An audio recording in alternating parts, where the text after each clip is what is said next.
I was confusing the song 27 for the number 27. It's a classic. It's mistake. It's a Jim Carrey movie, I think, as well. No, that's the number 23. Oh, okay. I've always been curious about that movie because Jim Carrey has this era in his career that is like, it's so brief too. Mhm. It's like post Eternal Sunshine and post Evan Almighty. Bruce Almighty. My fault. It's post. It's okay that you remembered the superior Evan Almighty. Yeah, of course, the one where he's Noah. Yeah. Well, the one where Steve Carell is Noah. It's not even Jim Carrey. No. I know. I'm aware. Okay. Come on, man. Just want to make sure you were up to date on the best movie ever, Evan Almighty. There's a weird dip in Jim Carrey's career where he does like the number 23, Yes Man. Mm-hmm. Do you remember Yes Man? I do.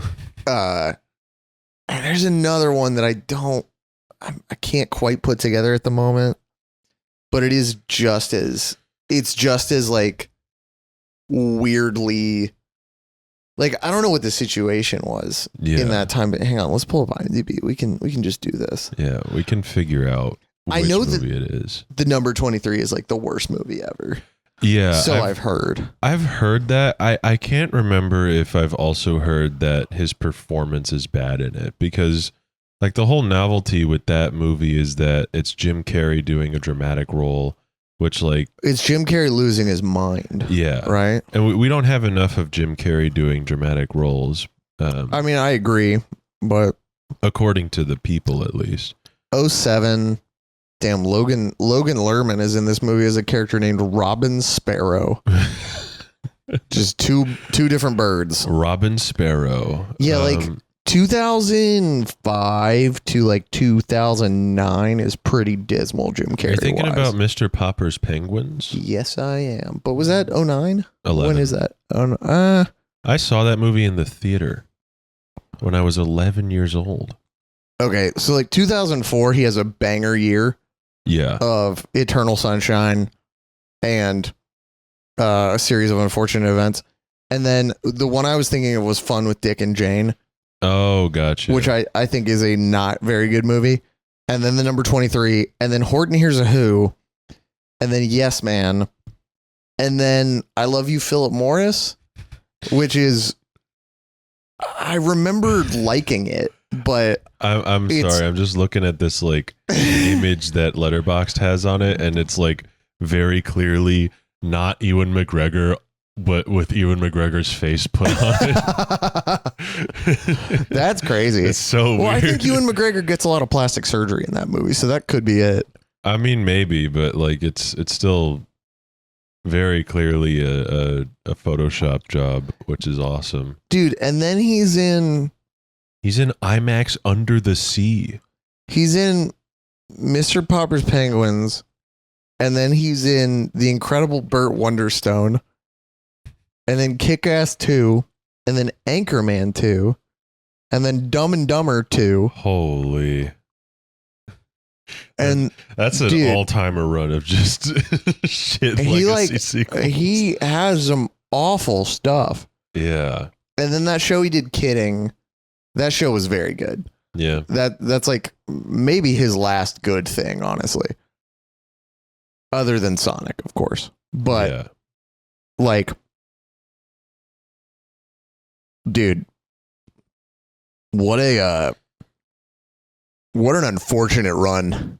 Yeah, what a late career stumble. I mean, he's I see why he keeps coming back for the Sonic movies, because they're like the only good movies he's done since since 2004, basically. Yeah, which is so crazy. Yeah, that's crazy to think about. I guess I didn't realize that. Did anyone see Kick-Ass 2? I remember people being disappointed in it when it came out. Because like, yeah, it's not from the twisted mind of Matthew Vaughn. No, so like, why bother watching it to begin with? But also, Chloe Grace Moretz, is she still alive? Yeah, she's still alive. She's still acting too. She was in There's something she was in recently. It might have been a TV show, so it probably won't come up on The Addams Family 2 animated. Tom and Jerry. What the fuck? She's in something called The Peripheral from 2 years ago? 3 years ago? I don't know. I don't know. Regardless. Yeah. Jim Carrey's got an interesting film career. I think it is pretty awesome to have like just such a generational run 25 years ago, like in that like 30 years ago at this point, really, that you can just do dog shit movie after dog shit movie with Sonic occasionally in there, and people are like, yeah, that's the goat right there. And also a dramatic show on FX too, which I had not heard of until you just brought it up. I liked it a lot. I think it was just 2 seasons. It may have been 3. I loved it though. I thought it was a really good show. I'll have to check it out. Like it's funny, but it's mostly dramatic. Yeah. He's like a Mr. Rogers type character, and his wife dies, and Classic. it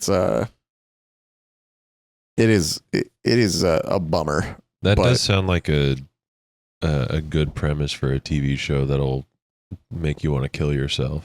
It does kind of make you want to kill yourself, like a little bit, which is awesome. I love shows like that. That make you want to kill yourself. Severance is one of them. Great TV show. Hated the finale of I last loved season. the finale. Shit sucked. Shit was so bad. I was sitting there like, oh my God. Hated it. Graduate ass ending. Fuck you. Like, that being said, I don't really like The Graduate. So like, it also is not really like the ending to The Graduate. It kind of is. Parts of it are like The Graduate.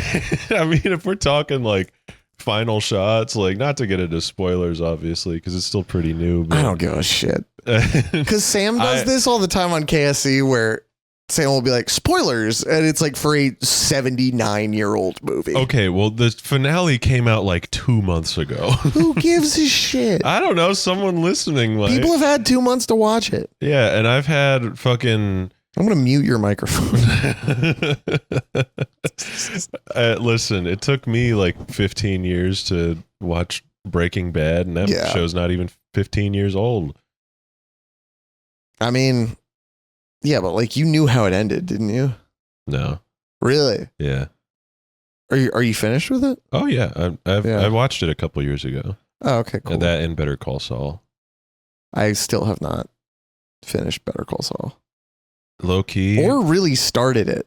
I don't really remember it. I think you should watch Better Call Saul. Our manager told me it's better than Breaking Bad. I agree with your manager. That's crazy. I know. Like, and it's not to say that Breaking Bad has like aged poorly at all.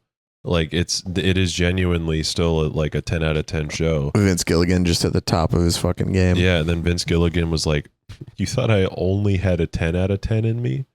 And then he put out a 12 out of 10 with Better Call Saul. Yeah. Like, it's genuinely fucked up how good that show is. I can't recommend it enough. I mean, if there are listeners in the audience who haven't watched either Severance or Better Call Saul, I'm saying it. Rip that Better Call Saul first. Yeah. You know, I fucking love Severance. But I know for a fact that Better Call Saul starts and ends at the top of its game the entire way through. Yeah. Severance, we'll see. We don't know yet. I mean, at the moment, it's not really batting 1,000 with me like it was. I can see that. This season 2 was definitely not as consistent. I mean, like, because how are you going to follow up? Like a historic season 1. Oh, yeah. That season 1 is nuts. How good it is. As somebody who makes art that people have a lot of questions about. Yeah. Like, I am okay with my things regarding Severance not being answered. Yeah. You can't set that many things up and not answer a single fucking one of them. You can't do that. Okay. I don't think they're not answering them. I think they're answering questions that lead to more questions. That's worse. which I think does like I hope their show gets canceled and they're never able to do it. Fuck you. I think if you keep that up for too Fuck long, your terrible then show. you're Stephen Moffat and you gotta jump off a bridge or something.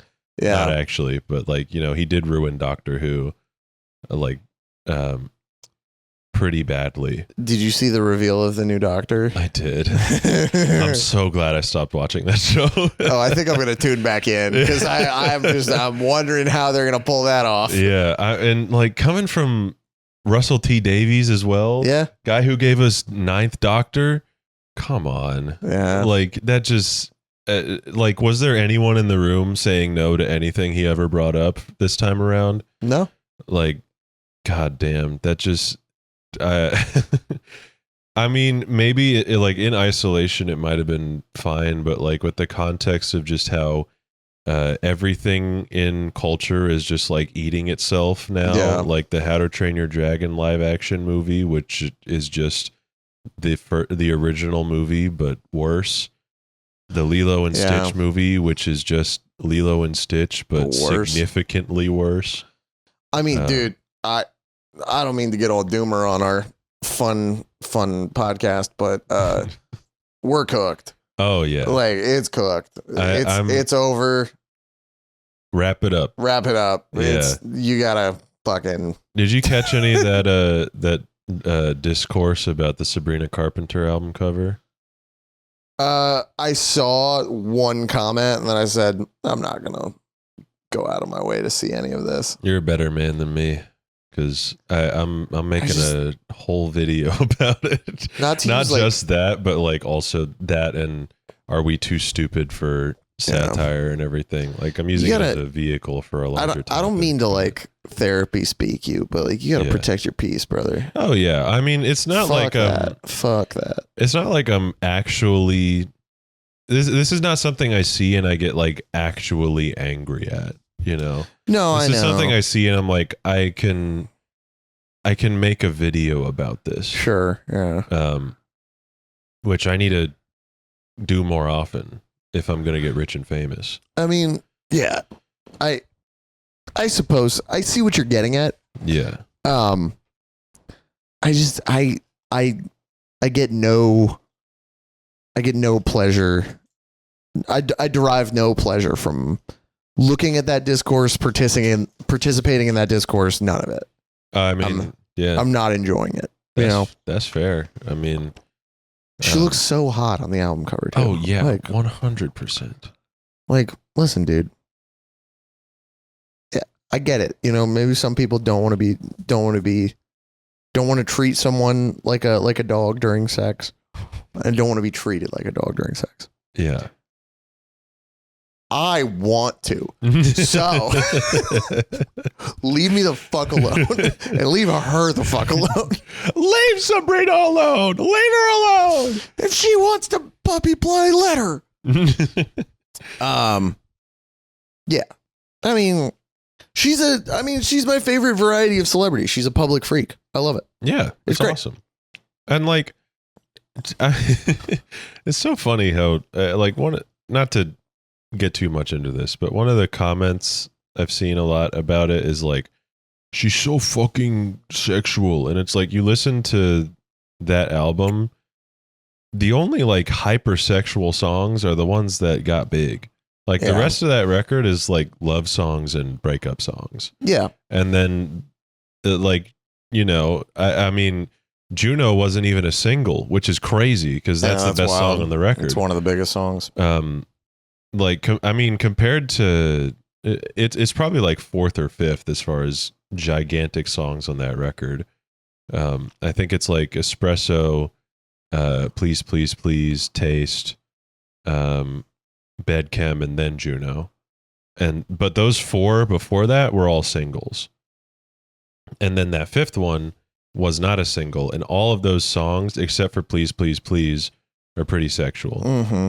Well, I mean, even except for Taste, because Taste is more petty. Yeah. But, yeah, I mean... Please, Please, Please and Manchild are my two favorite songs she's ever released. Yeah. Please, Please, Please, I think is the best song on that record. It's up there. Fuck. It's so good. It's so fucking It's good. also not sexual at all. Yeah.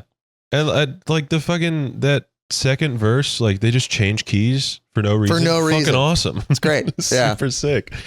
I do wish I liked Man-Child better because it's like the part 2 to that song. Grow up, bro. Okay. I just get like 8 I feet was taller. raised on the Dixie Chicks, so I love Man-Child. It's nothing to do with not being raised sounds on the like Dixie Chicks. All I'm saying is that like the backbone of the instrumental sounds like Good Luck Babe. So when I hear Man-Child, I'm like, I could be listening to Good Luck Babe. I don't listen to Chapel Roan though. Well, you gotta. I'm okay. You gotta, man. I like her. I think she is compelling. I think she's got some great songs. Mm-hmm. It's just like, you know, I don't see myself in Chapel very much. I don't like. Yeah. I don't connect with the music. I don't. And I feel bad, but like, you are not a lesbian. After my ex sent me Pink Pony Club in 2021, and she was like, "What do you think of this?" And I was like, "It's fine." She's like, "Yeah, that's how I feel about it too." And now here we are. So like, what the fuck am I supposed to do now? You know? I mean, like, as far as that song is concerned, like everyone had a delayed reaction to it because that song is still on the charts and it came out in 2020. Yeah. I heard it while I was shitting my brains out the other day, and I was like, "Yeah, this song's good." Yeah, great song. Yeah, I mean, like me too. Shitting my brains out, and I'm like, "This is great music for shitting my brains out." Where have you done? While shit's just coming out of my ass. It's like awesome. Yeah.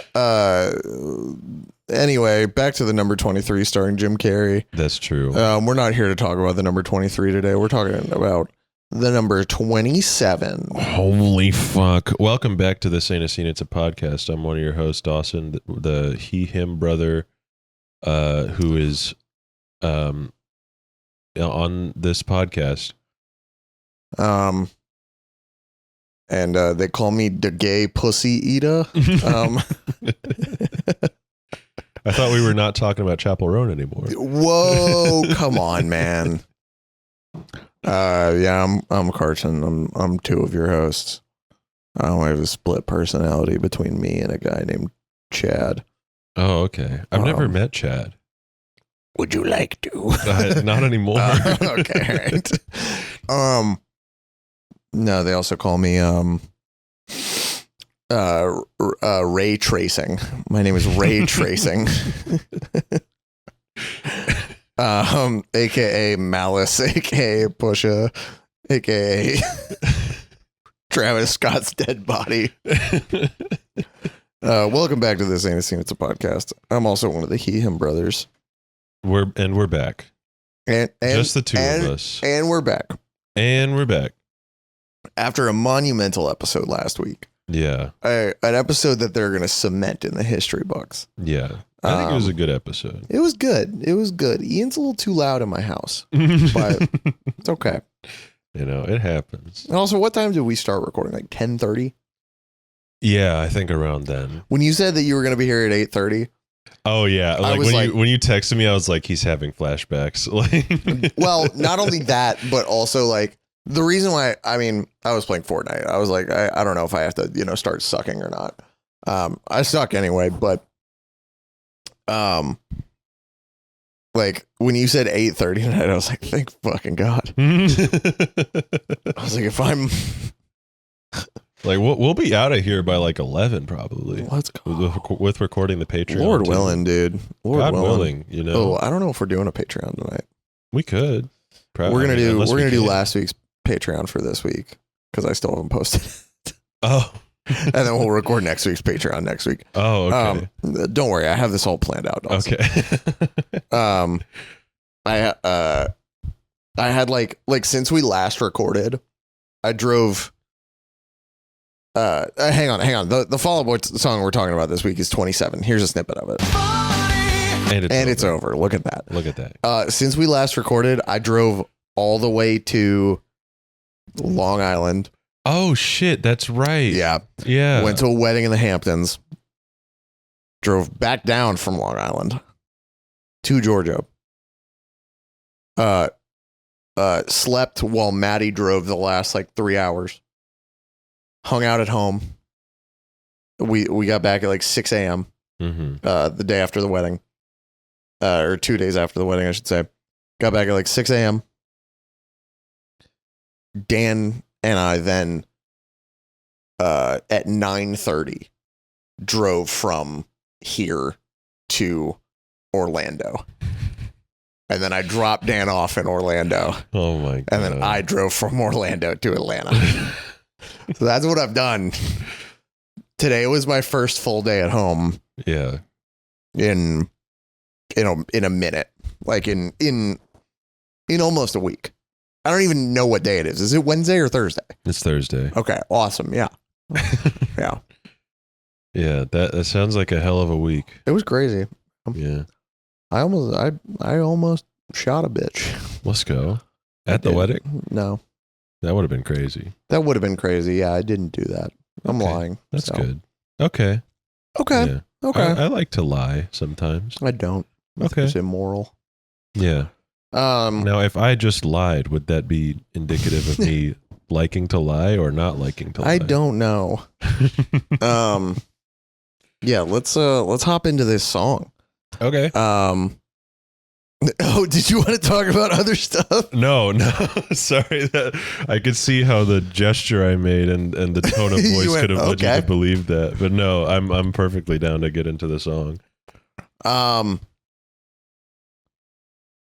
I like this one. I do too. A lot. I think it's my least favorite on this record. I was about to say the same thing. And I'm wondering if it's for the same reasons. I think like in isolation is where the problems with this song come up for me. And not even that there's that many problems, but like in the context of the record, fucking amazing. Yeah. Like 10 out of 10. But if you're just listening to it divorced from the rest of the album, it doesn't hit as hard. Yeah. I imagine that listening to the Foley episodes of this show, the episodes where we cover songs from Folia Do. Yeah. I imagine it's like everyone's just expecting the same thing every single time because we just end up talking about this record so often. Yeah. Because like if it's your first time listening, we are Foley heads. Like, oh yeah, that's like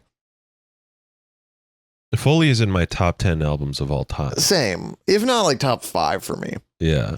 Because I did just remove an album from my top 10. Ooh, which one? I'll tell you off pod. Okay. At this point, I'd say top 5 for Foley. And it's not 5. Cool. So that leaves either 4 through 1 then. All right, listen, dickhead. In isolation, I think this song is fine. Yeah. It's better than fine. But when stacked up with the rest of the songs on this record, it feels fine. When stacked up against the songs without listening to the other songs. Yeah. When I'm listening to this, I'm just waiting for it to transition into the next song. That's what I'll say. Yeah. I also constantly get this song confused with She's My Winona. Because that is such a much better song. Yeah. She's My Winona is like amazing. Yeah. Like it's like one of the best songs ever written. Yeah. And this one is like, it's great.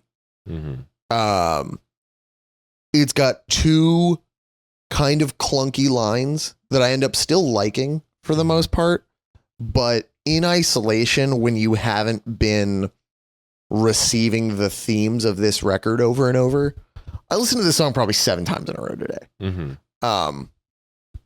And I enjoyed every listen. I did not mind that I was replaying it. I was like, this is a good song. I'm not tired of it yet. Yeah. And in the grand scheme of things, 7 minutes with this song is like, 7 times of this song is like 30 minutes or something like that. You know, it's not a lot of time in my life. Yeah. It's barely a 3-minute song. Barely a 3-minute song. So,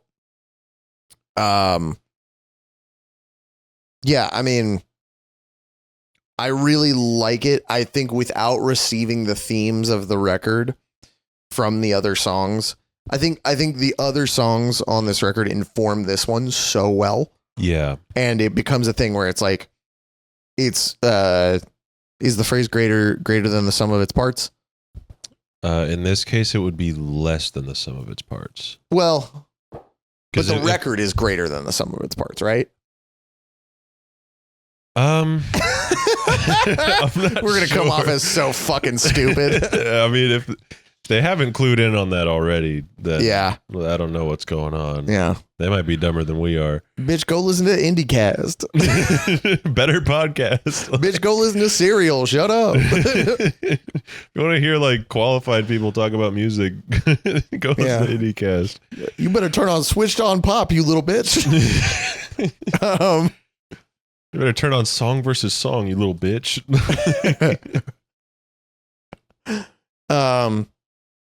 Yeah. What I mean, the rest of the songs on this album inform this song a lot better.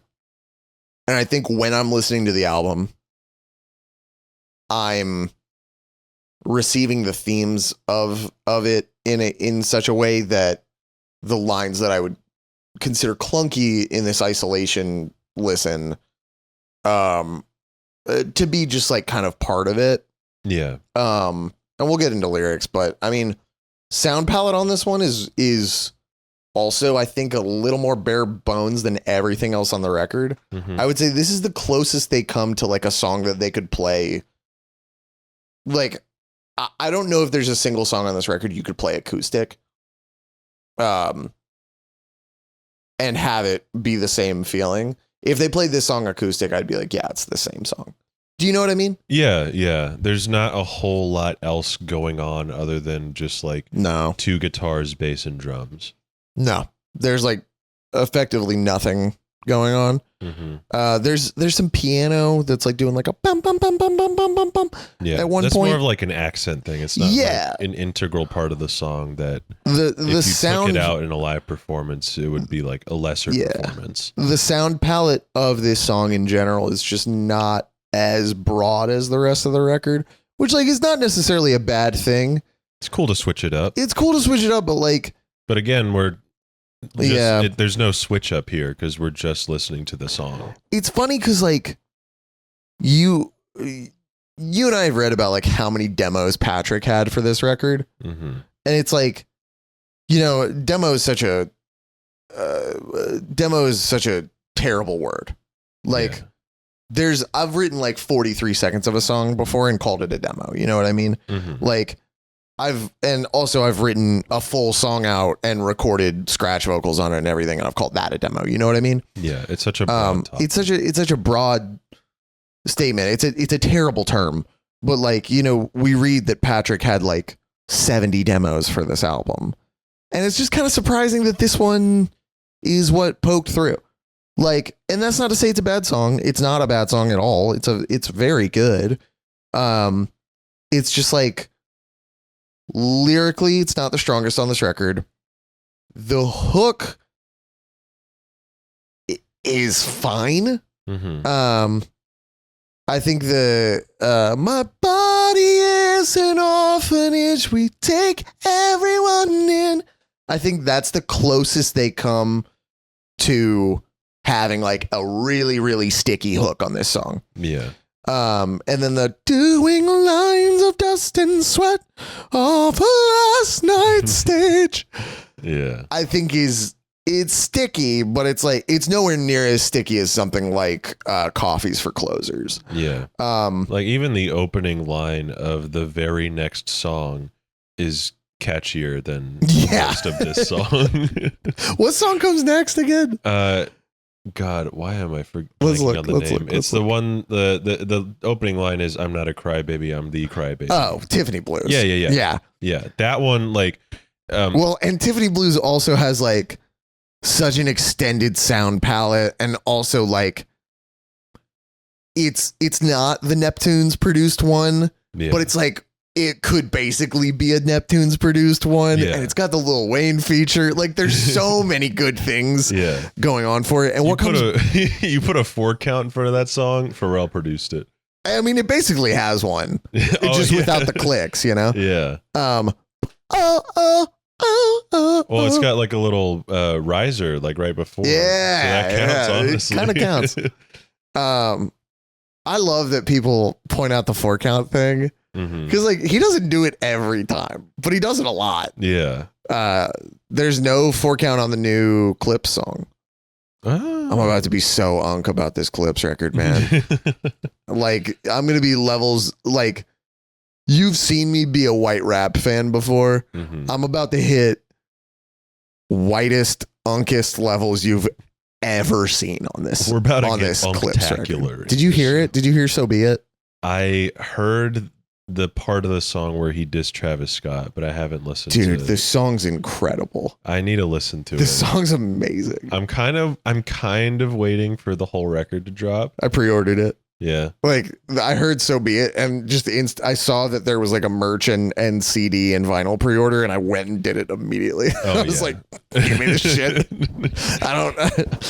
I mean, So Be It is like good enough for me to do that. I would say Ace Trumpets is really good too, especially since Push starts his verse with yellow diamonds look like pee. It's like he's somehow able to pull it off. Oh yeah, well, because he's one of the best. But it's just so funny that that's the very first line anyone ever heard from the Clips comeback. Yeah, is yellow diamonds look like pee.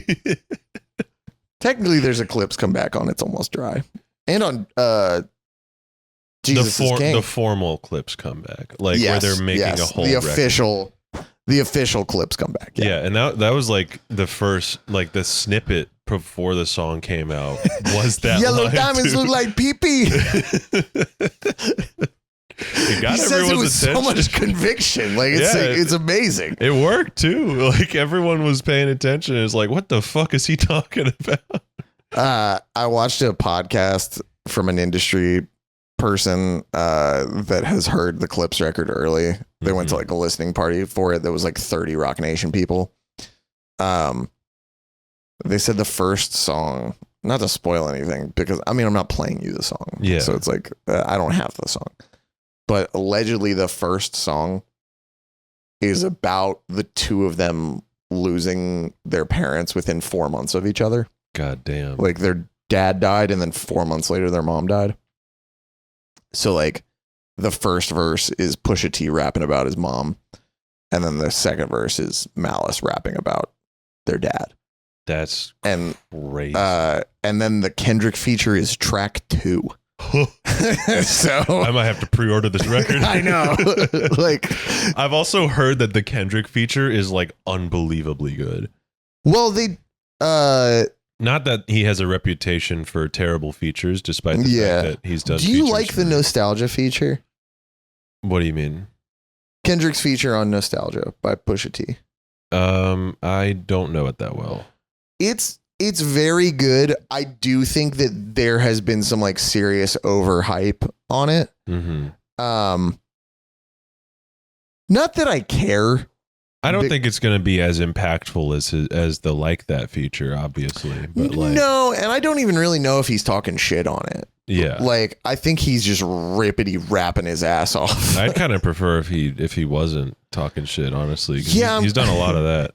And also, like, it's a Push record. Like, it's a Clips record, but like, Push wants to get into fights. Yeah, like Push loves getting into somebody fights. Clipped out the verse where he was just talking about Travis Scott, and the caption was just Pusha T, probably top 5 most evil people alive, man. Just an evil, spiteful guy.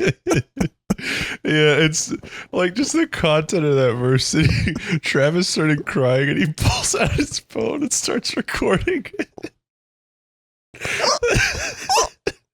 That's a diabolical motherfucker. What are the chances that there's another Travis Scott diss where he brings up Timothée Chalamet? That would be really funny. I would love it. I would really love it. I wouldn't put it past him. No, I wouldn't either. It's so funny seeing this guy that like you don't really like that much start crying for something and then just going, I gotta get a clip of this. Dude, like he says in the song, he's like, you're lucky I didn't TMZ it. Yeah. And then he says, and I got the footage so I can share and AE it. Like After Effects? I think account executive, meaning like implying that he would like sell the video to people that he's sold videos to before, which is psychotic. Like so crazy. Anyway, enough of me being Unk. No more Unk for Carson. Unk section over. Unk section over. No more Unk. Now back to being a Unk about Fall Out Boy. Yeah, which is something we can all get into. Of course. Yeah. I didn't really expect to walk away from this thinking this was the least sticky song on the record. Yeah. Because like even a song like Shipped Gold Standard, which is like far from anyone's favorite song on this record, I love that song. I think that song's amazing. Oh yeah. I think it's like top 10 Fall Out Boy song for me. But like I never really hear that song get mentioned. No one really knows that song outside of like super fans and shit. Like even my sister, who I would consider like my sister and I listened to this record together when we were kids. Mm-hmm. So like even my sister, someone who probably like at least knows the chorus to this song and Shipped and Coffees for Closers, like I think my sister wouldn't be able to tell you what that song is called. Yeah. And like wouldn't know the verses. And same goes for this song, but like that whole song also, like even though its sound palette is like around the same as this, like is so much stickier than this one. Yeah. And that's fine. Like, you know, I think a lot about that Isaac Brock quote about The Cure, where he's like, The Cure taught me that not every song has to be the greatest fucking song ever. Like, you know, like, yeah, that's true. fine. You know, like it's still a really good song. I like 90% of the lyrics. Mm-hmm. I think that breakdown with the guitar solo is really good. Dude, the guitar solo, so that's another part that that I was going to get to was the guitar solo. I think is like probably the biggest highlight of the song for me, I'd say. Oh, 100%. Like, really cool. Especially with the like the backing for that part just being like the grooviest part of the song too. Yeah. Like every time that part comes on, I find myself bobbing my head. It's awesome. Yeah. So sick. And Joe's just like, guys, hold on. Do you think it's Joe or Patrick? I'd like to think it was Joe. Maybe. I don't know, man. Like I know all the videos that I've seen of like Patrick being a total control freak about playing the lead lines. Oh, really? Yeah. I mean, pretty much every lead line on Cork Tree is Patrick. Oh, gotcha. I believe. And so does Joe play rhythm live? Or does he still play the lead I don't know parts? what the situation live is now, but in all the Cork Tree videos, in all the live Cork Tree videos, at least Patrick's playing all the leads in those. Gotcha. I don't know what the situation is now though. I've obviously seen them, you know, post hiatus, but it's just not something I really took note of exactly. Yeah. I think I just kind of forget that Patrick is also a really good guitarist because he's the guitar solo on What a Time to Be Alive, and that solo's insane. Yeah. That solo's like sweep picking and shit. Yeah, and like I forget that he can just do that because he's doing so much vocally as well. God has to nerf you somehow though, you know. Yeah, which is why that solo record did not do a goddamn lyrically thing. He's not great. Lyrically he's not amazing. On that solo record? Or on that solo record, there's some Fall Out Boy songs that he's written the lyrics to that I've thought were all right. Oh, right. Yeah. I forgot that he also doesn't do the lyrics. No, he does not. That's Pete. That's Peter. That's Peter. That's Peter. That's Peter Wentz right there. I gotta know if Pete's playing bass live. I gotta know. Like, because it doesn't look like he is. I mean, but also he's played bass like that. That is to say, like a fucking idiot. Mm-hmm. He's played bass like a fucking idiot for as long as I can remember. Yeah. And like, you can get away with playing bass like a fucking idiot, especially when like he doesn't really do a whole lot with his bass lines. No. Which is fine because he's writing most of the lyrics. Yeah. But like, you know. But also like Meshuggah's drummer writes all of Meshuggah's lyrics. Yeah. And then he gets up and he plays drums for Meshuggah. So like, come on. Yeah. You can play bass for Fall Out Boy. I promise you it's not that hard. Yeah. I mean, I can't really think of a Fall Out Boy bass line that's like difficult. No, not like I can't think. I'm racking my brain. Like I can't think of there's anything. not a single Fall Out Boy song where I would hear it and I go, oh, it would take me more than an afternoon to learn this song on the bass.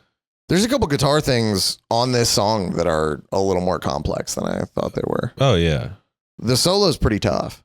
Yeah. I got my hands around it today, just like, I don't know, futzed around with it for like 10 minutes and I was like, this isn't easy enough for me to do in 10 minutes. So fuck this, I guess. But, yeah, it's kind of awesome when there's a, like you have a song you like and then you try and learn it and it's like, oh, this is actually way more difficult than I thought it was going to be. Like I feel that way about most everything songs. Like I already knew that their bassist was really fucking good. And then I tried learning one of his bass lines. And I was like, God damn. Deceptively hard stuff. Oh yeah. Like it just fits in the groove so hard that you don't notice how difficult it is until you try and play it. The other night when Dan and I were in the hotel in Florida, we were looking through Cowboys tabs just to see if anyone had like gotten it right yet. And like like, I don't know if I'm just like so close to the music that I'm like, how could you hear it as that? But like, there was a full moon guidance tab that was so bad that I was like actually laughing my ass off. And like, props to the person who tried to figure it out. Like, genuinely, like, that takes time, that takes effort. And like, I'm never going to get like angry at a tabber. No. But like, I'm like, how do you hear it as that? Yeah. Like how are you so off? Like, dude, I don't understand. That's why like I posted a playthrough of Warm Healer by Everything because literally none of the tabs or playthroughs I could find on the entire internet were correct. Yeah. Like Jeremy, their bassist, is moving all over the place on the neck of the bass and everyone had him just like staying around like 2. It's like, dude, are you fucking listening to the song? Like you look at a video of him playing live and he's clearly not doing what you're writing down here. Like, come on. So I learned the song, tabbed it out, recorded a video, put it on my YouTube channel. And I was like, this is the correct way to play it. This is correct because my ears are better than yours. There's a funny part of, there was a tab for Demon of Unreality where like there was a bunch of extra notes in one of the little guitar runs and we were like, how are you doing this? Like, it's like if you want to get a little saucy with it, you can try, but no one has figured out how we did the pitch shift thing on Two-Headed Trout. Literally no one's figured it out. Yeah. Which is crazy. I think did I tell you what it was? I'm pretty sure you have, but if you have, it was did like you a year ask? ago. I don't think I asked. I think you asked. No. I think I was just like, that's a crazy guitar sound. And you were like, check this out. I was like, damn. I think okay, that sounds more likely. Someone asked me about it and it was someone who I was close enough to. It may have been Jack, honestly. Maybe. You're the singer in your band. I think maybe, I don't know. But it was someone who I was close enough to where I was like, yeah, I'll show you what this is. And I showed them what it was and they were like, I would have never thought of that. And I was like, I know. So no one's figured that out. No one's figured out the noise from Unreality yet. So, oh, yeah. Yeah. That's one of my favorite noises on the record. I know. And no one can figure it out. So we're probably just going to use it again. Yeah. If I'm being honest, we'll probably throw it into another song. Yeah. Anyway, you want to hop into some lyrics for 27? Yeah, I'm down. I think I'm going to call this episode The Number 23, starring Jim Carrey. I think that'll be an attention-grabbing title that will get people to click on it.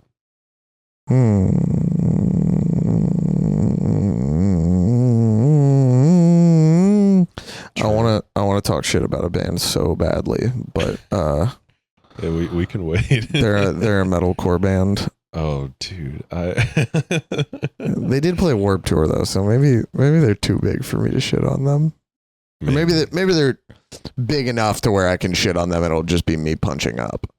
I don't really know. I think the fact that you are considering which one is the case means that we should wait till we're done recording to talk about it. Because I have one that I want to talk shit about too, but I don't think, like, I definitely can't talk shit about the one. You want to put it behind the paywall? We could, yeah. We yeah, could, fuck it. We'll put it behind the paywall and see if it's too mean. Yeah. Oh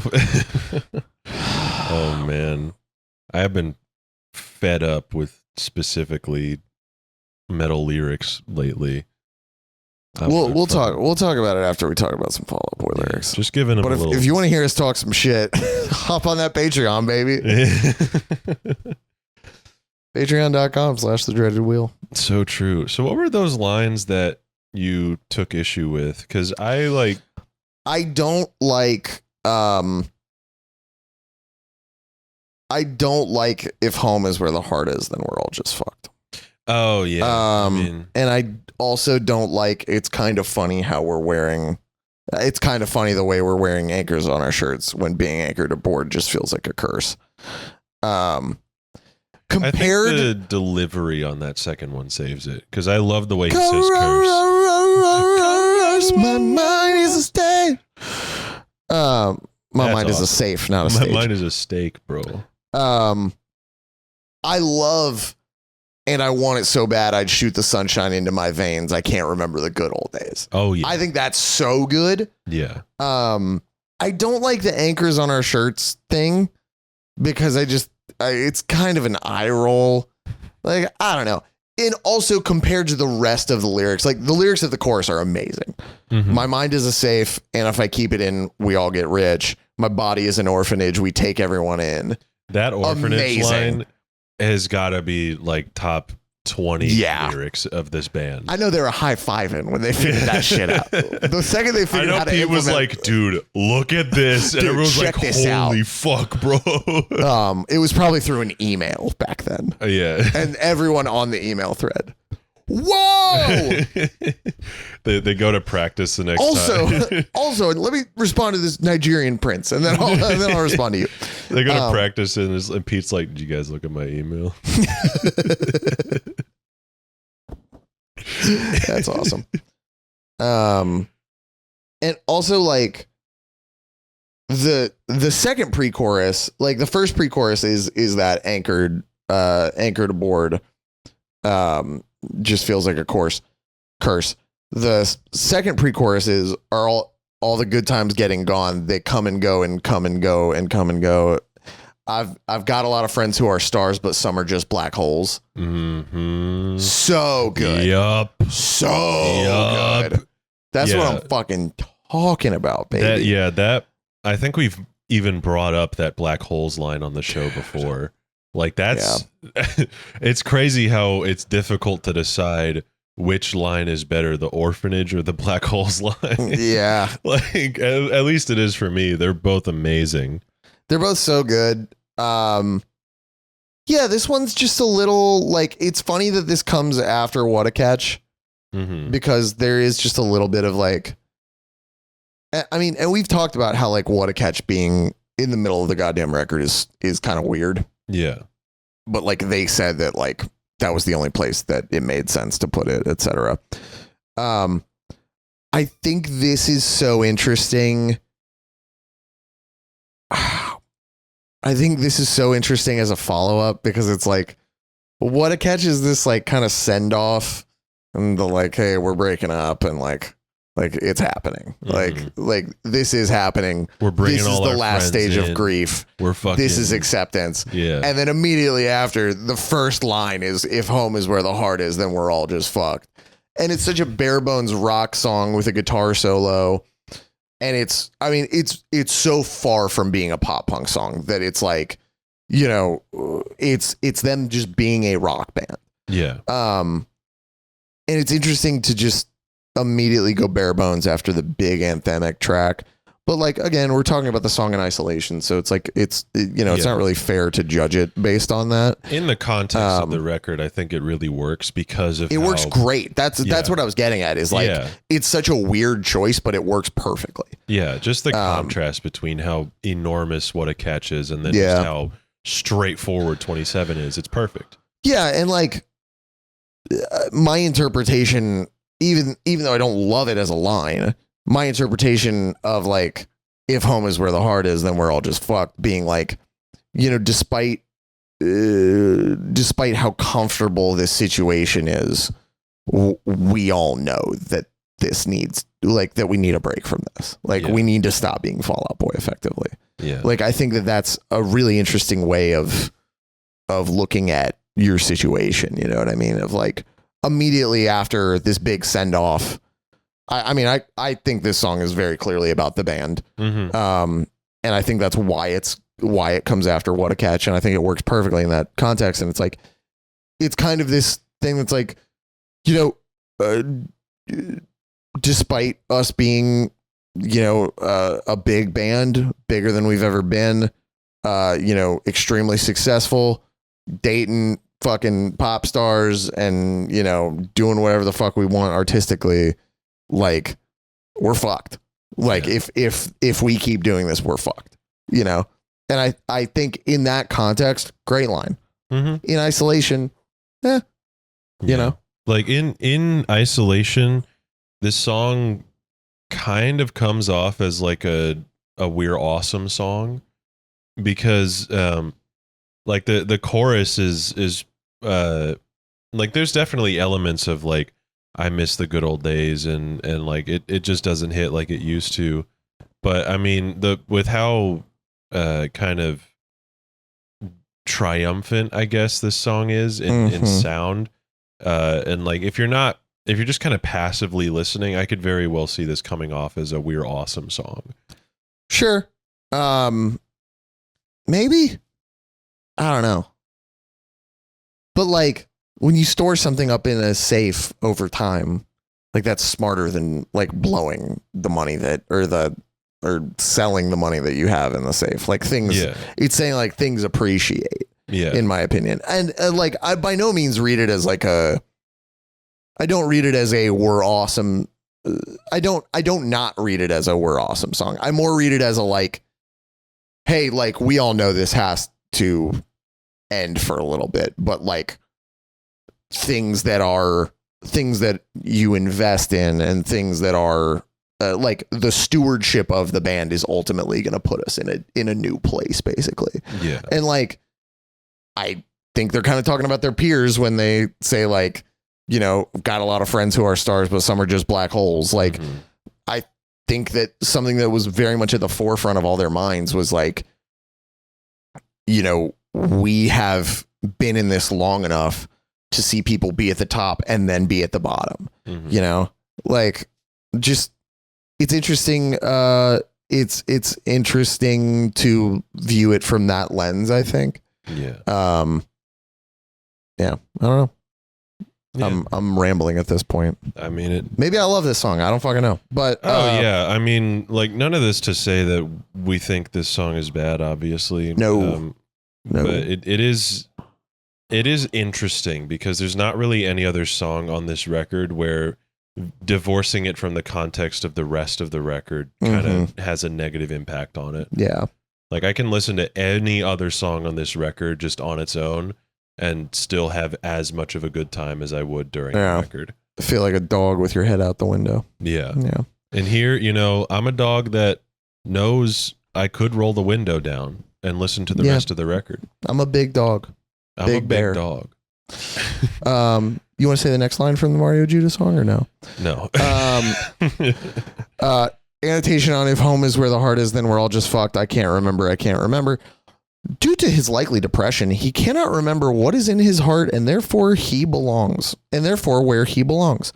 Bassist lyricist Pete Wentz said in an interview for Kerrang, this line was written when the relationship with the band was kind of messy and problematic. If his heart is his relationship with his bandmates, but if his relationship with his bandmates isn't going too well, then where is his home? The following line suggests that he tries to fix this problem with drugs. In another interview, Wentz said that he moved out of his parents' house when he was 27. While 27 is a reference to the 27 Club, it is also referencing the loss of his literal home, as well as reflected in these lines. I do. I see what they're cooking with the line reading, with the reading of the title, at least. I certainly don't think this is wrong. Yeah. That's not how I read it, I guess. Yeah. Also, that I want it so bad, I shoot the sunshine into my veins. I don't think that's drug reference. I don't think that is either. I think that's like they were doing coke. Yeah. They were absolutely doing coke. They weren't doing anything that you would shoot into your veins. Yeah. Like if Fall Out Boy was on heroin, they'd be a very different band. Yeah, Fall Out Boy was on heroin, they'd be the Cure. Fall Out Boy ain't riding the pale horse, you know? Like there is no shot, brother. Yeah. If Fall Out Boy was doing heroin while they were writing this record, they'd be making Dream Pop, brother. Like Dude, this, which would probably be awesome, but I love Dream Pop. I think that's awesome. I think it's a fake genre that people should stop making. Yeah. Okay. Look at me. Look at me in my fucking eyes. Look at me in my fucking eyes. Do you like Turnover? I don't fucking like Turnover. Are they Dream Pop? Maybe. I don't know. I haven't listened to I them. think that band sucks. She turned me over. Let's fucking go. She turned me over. There's a comment on this that says, I also think this is a complete reference to Jesus of Suburbia by Green Day. Hence, it says home is where your heart is. I think this is because one of Fall Out Boy's biggest inspirations is Green Day. Downvote. Shut up. That is not what's happening. Home is where the heart is such a common fucking turn of phrase. Yeah, that's Green Day didn't come up with that, brother. Stop making everything Harry Potter. Stop making everything Marvel. Would you like to read the annotation on it's kind of funny the way we're wearing anchors on our shirts? I would love to. Hang on, I want to see if the sunshine thing is saying it's a drug reference, and I just don't think that's what it is. I read the sunshine one as like focusing in so hard on the good times you had before that it feels like a drug.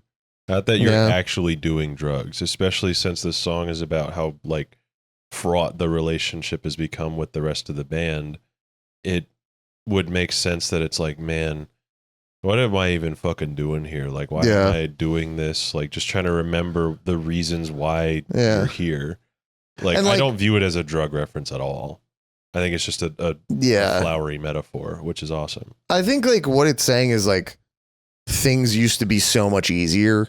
Yeah. Like when it was just me and my 3 friends making music in a basement. Mm-hmm. And like as someone who has felt that before, like not to the degree that P. Wentz has because I'm not as successful, but as someone who has felt a little bit of that, like I get it, you know, like when like managers have to be cut in on money and like, you know, you have to split fucking, payment between people and you have to buy flights to Europe. It's like, yeah, being a local band was so much easier. Yeah. And I do just want to remember that. And I wish I could just make a living off being a fucking local band. Mm-hmm. But, you know, that's an impulsive thought. And that's, you know, not often what people actually feel. So like the sunshine into your veins thing is like, I want it so bad to work out and be easier, but we are anchored to this ride. We are anchored aboard. We're on the ride and there's no getting off of it,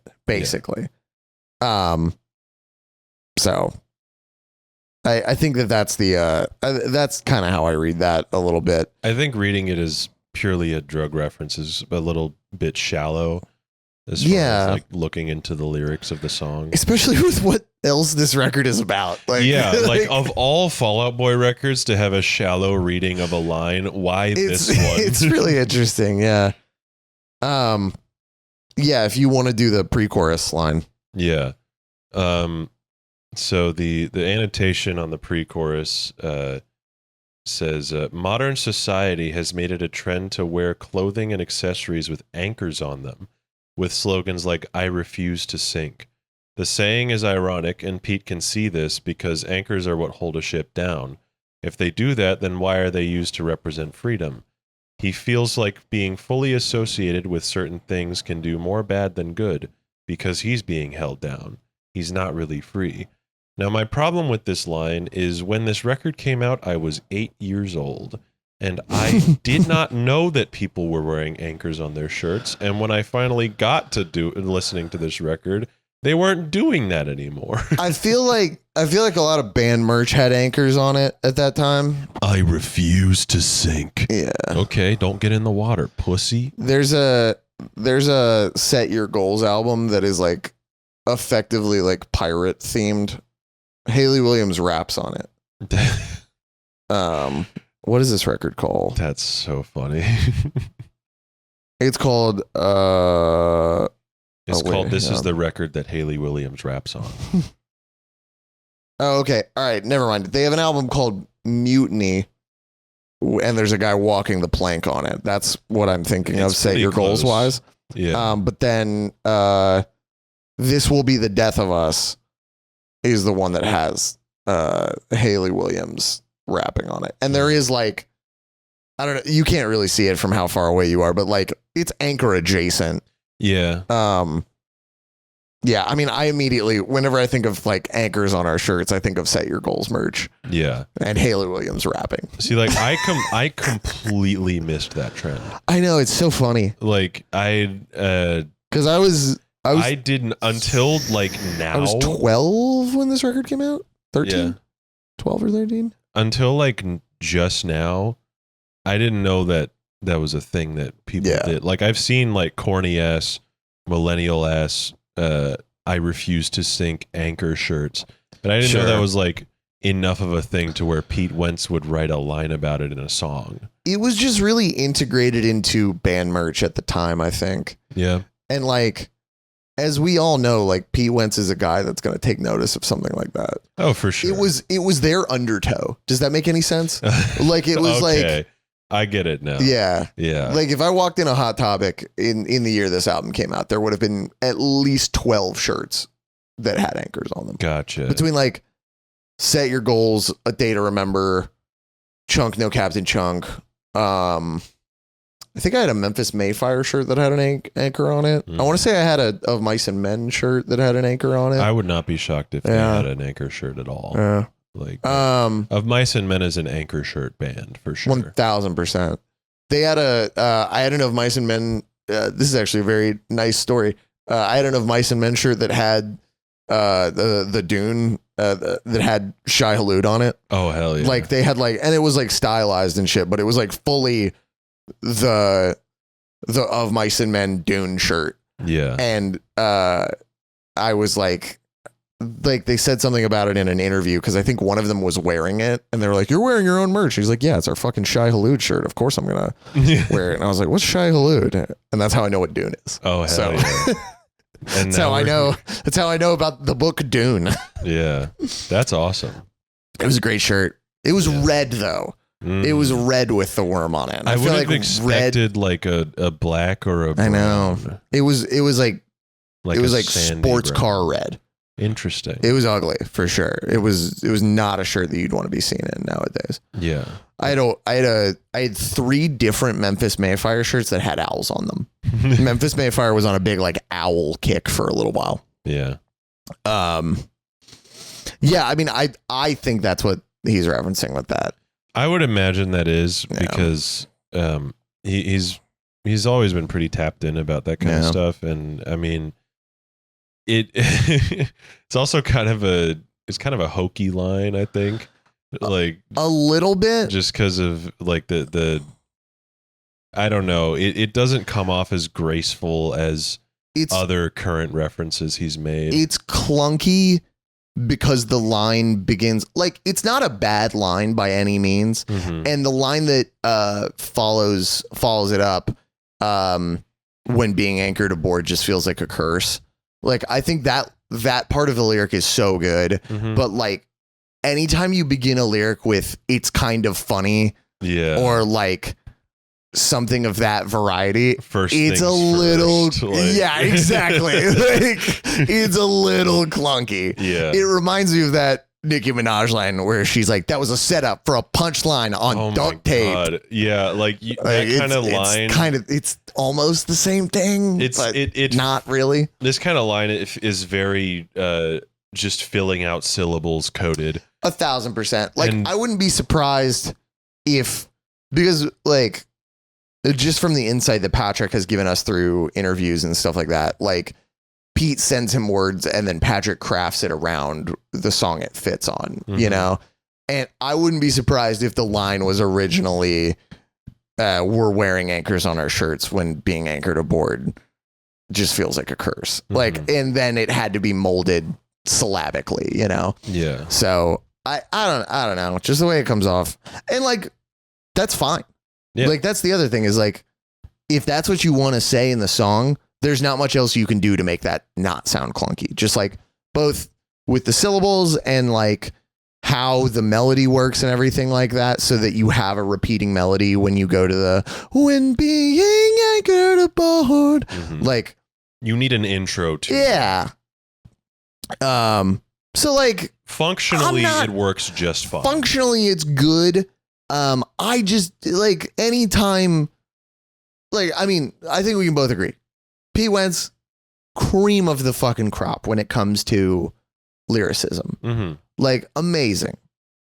Going to be up there with the greats once people start realizing. Yeah. Once people know what we know, like, he'll be up there. So much evidence that points to this being the case. 1,000%. People just need to look at it. So yeah, exactly. Although it is kind of hard to when songs like Centuries are most people's only impression of Fall Out Boy. But did he really write the lyrics to that? Like, we will never know. He wrote some of them. For sure. Yeah. But we'll never truly know. I know. Anyway, yeah, I like functionally it's fine. Yeah. I don't remember what I was saying before. Oh, Pete Wentz, like incredible caliber of lyricist. It's just like, I personally think he is above starting a line with "it's kind of funny how." Yeah. Or first things first, or explaining the joke after the punchline. What's the deal with exactly. anchors on our shirts? Yeah. So I just think like I have a higher standard for my boy. Functionally, it works though. You know. Yeah. I think it's weird that no one is grasping onto the when being anchored aboard just feels like a curse part, because like to me that so clearly is communicating like we're on the ride, we can't get off, like we are anchored aboard to the ride, you know, like to fame. The annotation is just about the first two lines of this pre-chorus, but they highlighted the whole thing. Yeah, the whole thing is highlighted, and like, why'd you do that? You didn't have to. It's such a unique look. What we do on this show is such a unique look into how stupid people really are. Dude, stupid people are awesome. My mind is a safe, and if I keep it in, we all get rich. Wentz's lyricism is largely focused around his struggle with relationships, social situations, and his battle with bipolar. He refers to his mind being a safe of ideas and experiences, and he acknowledges that he can profit off these things by writing songs about them. He also touches on how if he doesn't make an effort to improve his mental health, the band can keep making money off the mistakes and struggles he goes through. So, yeah, I mean, that was kind of my read on that. Just maybe a little more to do with the band and less to do with Pete. Yeah. There's no snooty comment underneath it. Oh, wait, no, there is. It could also be referring to the title being associated with the 27 Club with a line, "If I keep it in, we all get rich," referring to Cobain's alleged suicide. What? So he could be saying if he doesn't kill himself and waits it out, it'll all be worth it in the long run. Just had to slip in the alleged suicide. Yeah, I don't even people who think that Courtney Love killed Kurt Cobain, I don't think any of them think that Courtney was holding the shotgun. No. She has an alibi. She like fully has an alibi, doesn't she? Yeah, she was nowhere near. Yeah, she was nowhere near. You can't be in two places at once. Yeah, people who think that Courtney killed Kurt is all like Courtney drove him to this point, not that when people Courtney say Bush shot him. When people say Bush did 9/11, they don't think he was in the plane. Yeah. What do you mean alleged suicide? He did do that. He killed himself.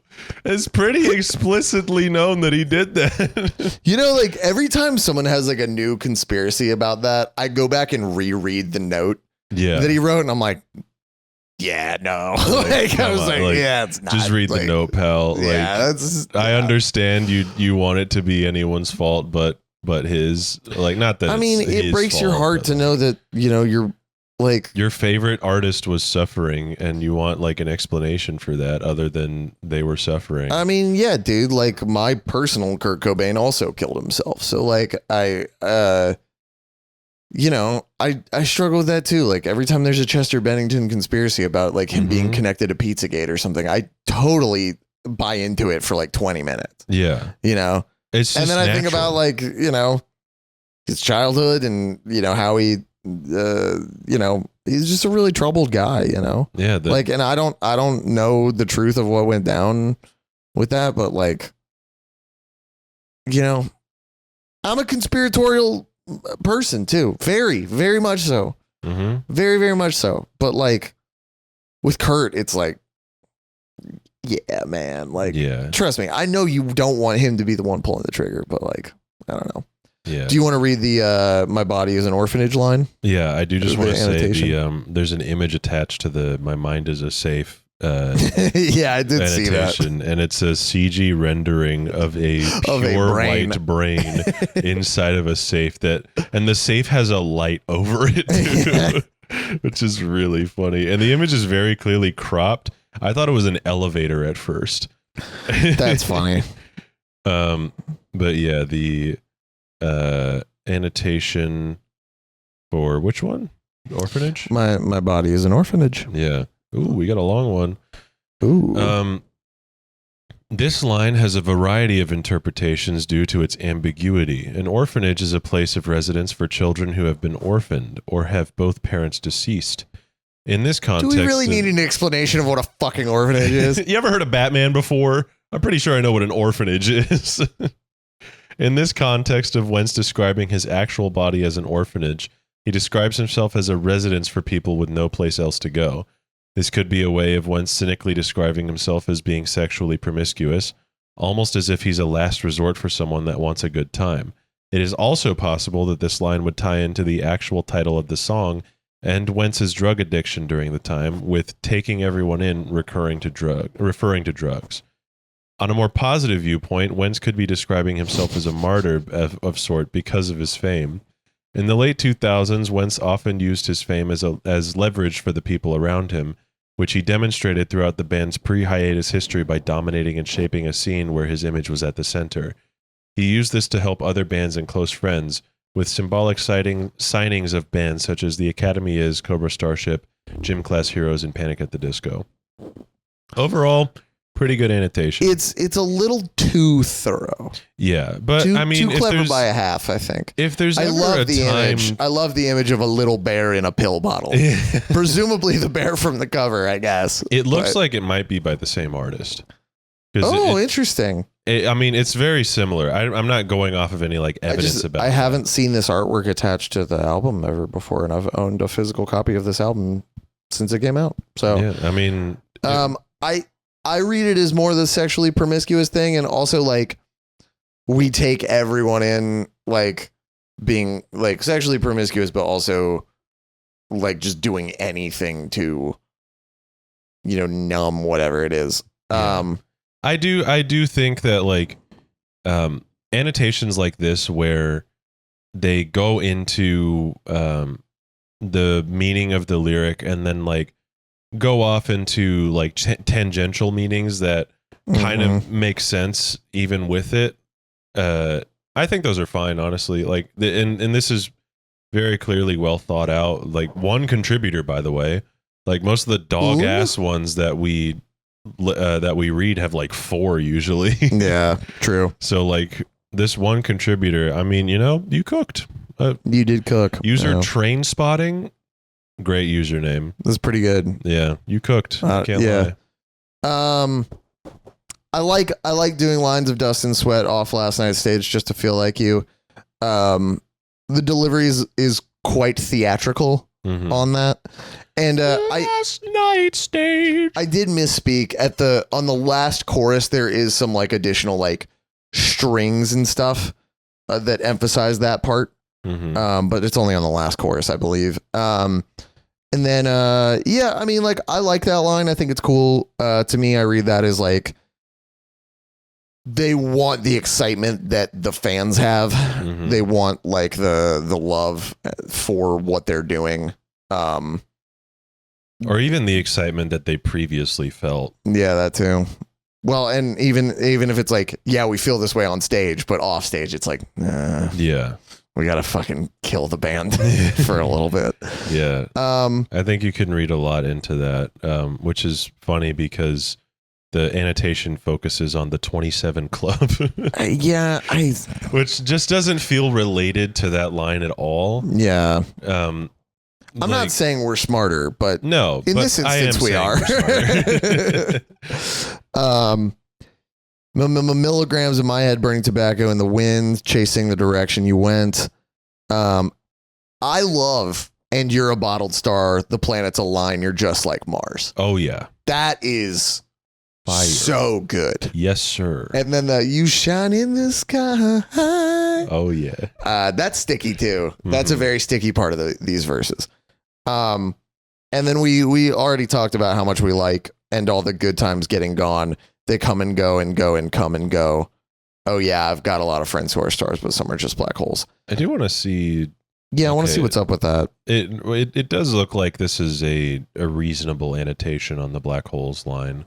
Yeah, do you want to read it? Sure. Pete has a lot of famous friends, but some are throwing their lives away and bringing everything down with them. Brendan Urie. Black holes are places. I want the fever you can't sweat out 20-year tour. So that was a joke. That was a joke. I would like to be on that tour, please. Brendan, if you're listening, bring the Callistyle Boys and Bummer Hill on the 20-year fever you can't sweat out tour. You'll benefit in no way from doing so. Yeah, but it will just be good for us. It will be fun. But we're super nice. And we'll get along. Oh yeah. Maybe not. I don't know. We'll get along with the rest of your band. Yeah, for sure.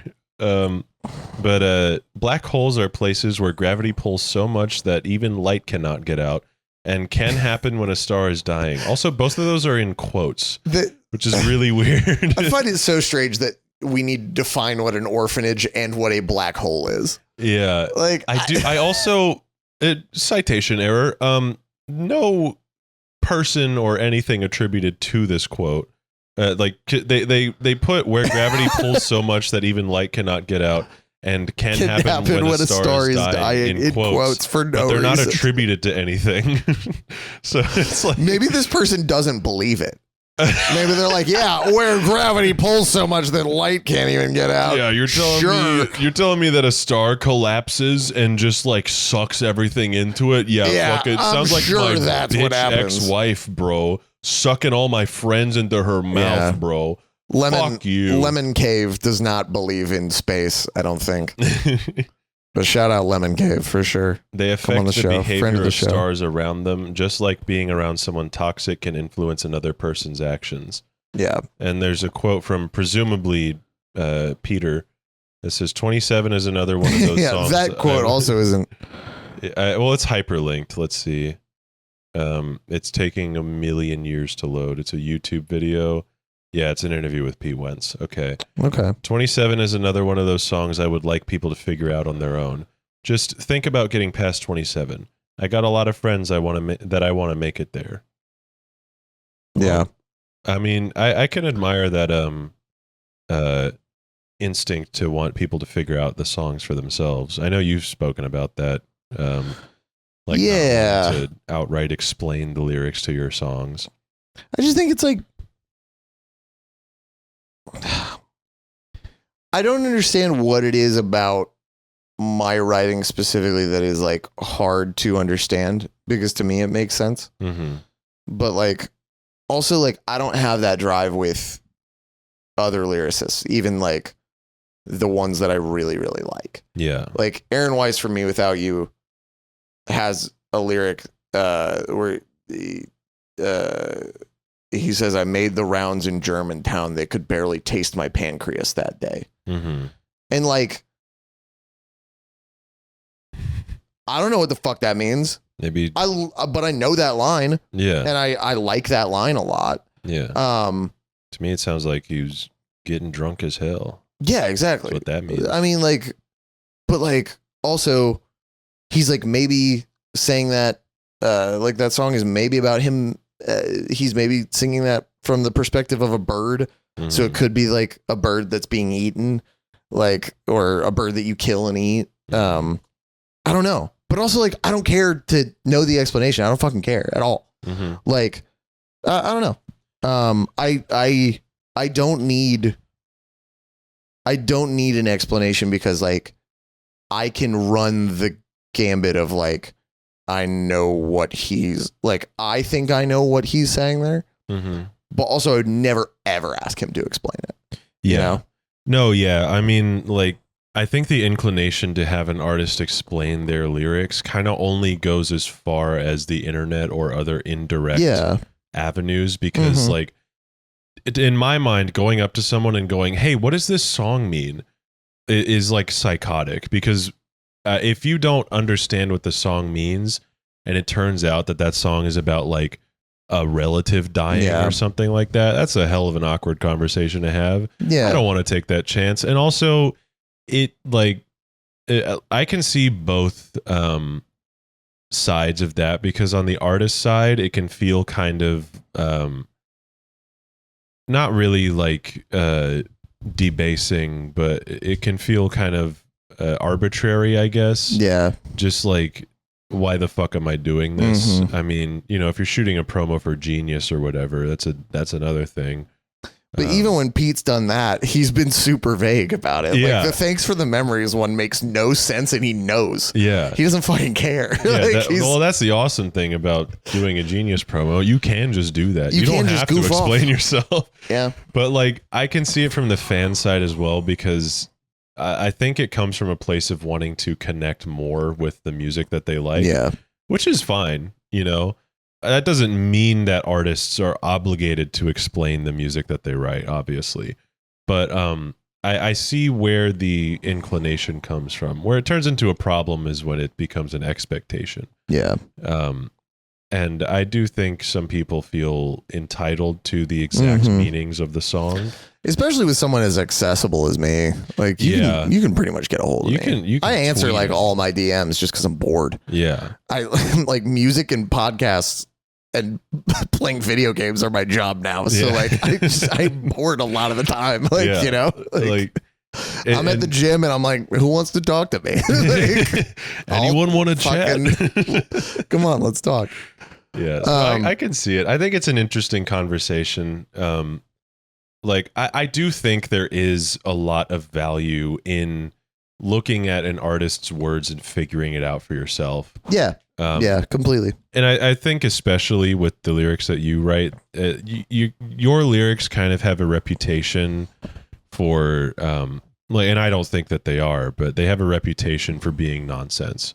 Sure. Which I'm sure is frustrating because they're not. Very. But like, you throw in just enough like zany lines to where people are like, funny. Which is annoying. Because like, I had someone ask me about the "I couldn't be more erect" line on Lambo Leather the other day. Like, someone just they were like, not to do this, but like, what are you saying? And I explained it, and they were like, oh, well, that makes a lot more sense. Yeah. Like, I can explain away all of them if you want me to, but like, I'm just not going to do that because like, it kind of makes my skin crawl. I'm just going to be honest. Like, you know, it makes my skin crawl when my mom does it. It makes my skin crawl when my girlfriend does it. Like, you know, like, and as like, far as like Two-Headed Trout, so clearly about fucking a girl better than her boyfriend can. Yeah. Like, come on.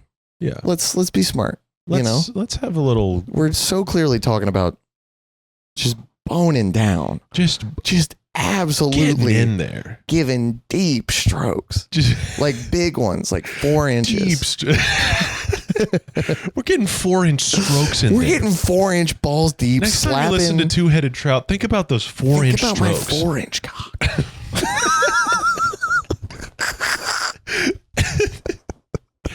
Yeah, I think it's a lot of fun to, because like, I mean, I had like an inclination one day, and I wanted to figure out what you were talking about on Demon of Unreality. Yeah. So I looked at the lyrics and I was like, interesting. There's some words in here that I don't know.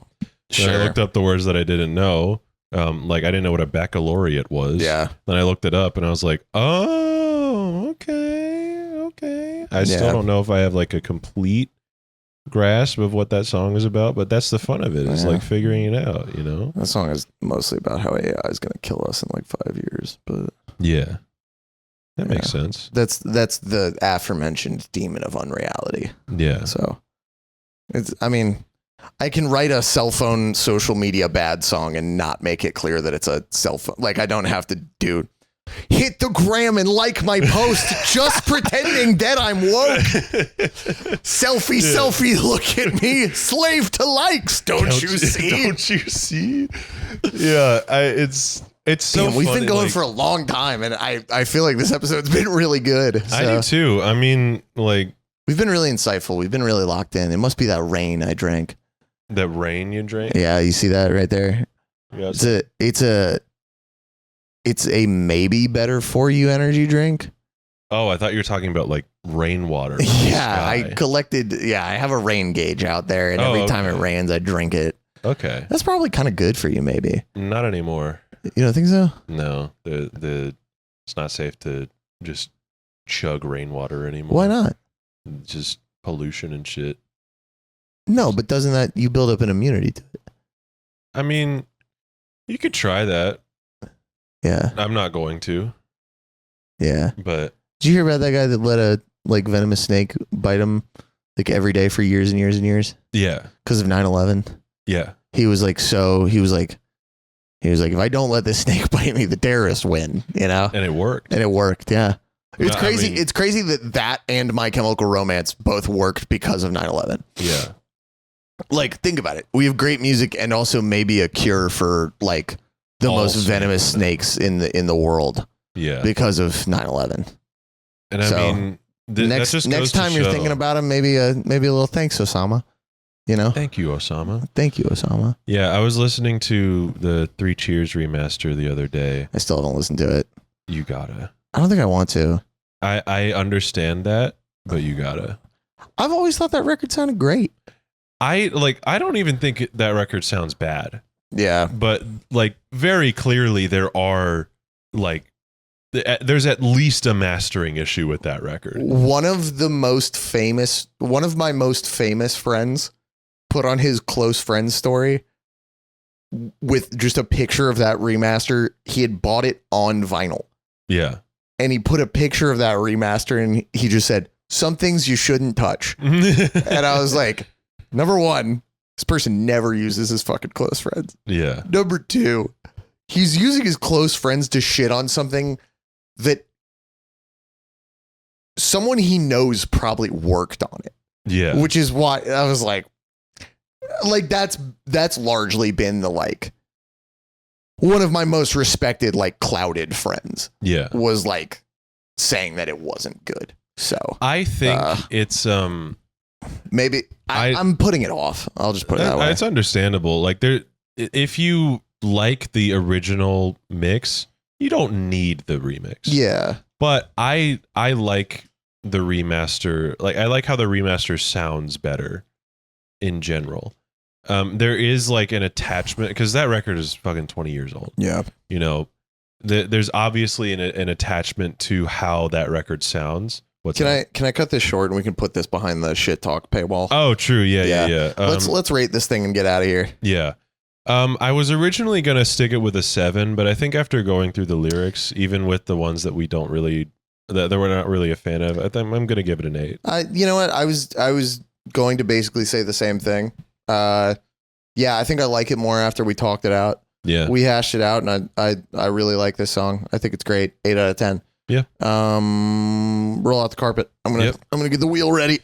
Thank you so much for listening. If you're still listening, if you're not, then you can't hear me anyway, so you can't understand the fact that I fucked your mom. You. I fucked your mom, and she loved it. We had a wonderful night. We went to 4-inch dinner. Penis. We went to dinner balls. at Red Robin. I treated her so good. Yeah. Even better than your dad ever could. She threw it back for a real one. She threw it back for a real one. We were clapping in the room, but we weren't clapping. Anyway. We weren't using hands. We weren't using hands. Huh. We were clapping with no hands. That's foul. Subscribe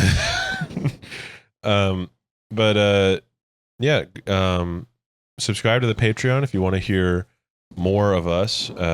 We will be shit talking in the next episode of the Patreon after the one that's getting posted this week. Maybe I'll post both. Who gives a shit?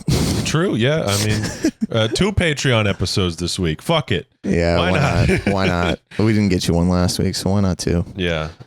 So if you want to hear more of us, then $5 a month gets you an extra episode whenever we have time to do one. Mm-hmm.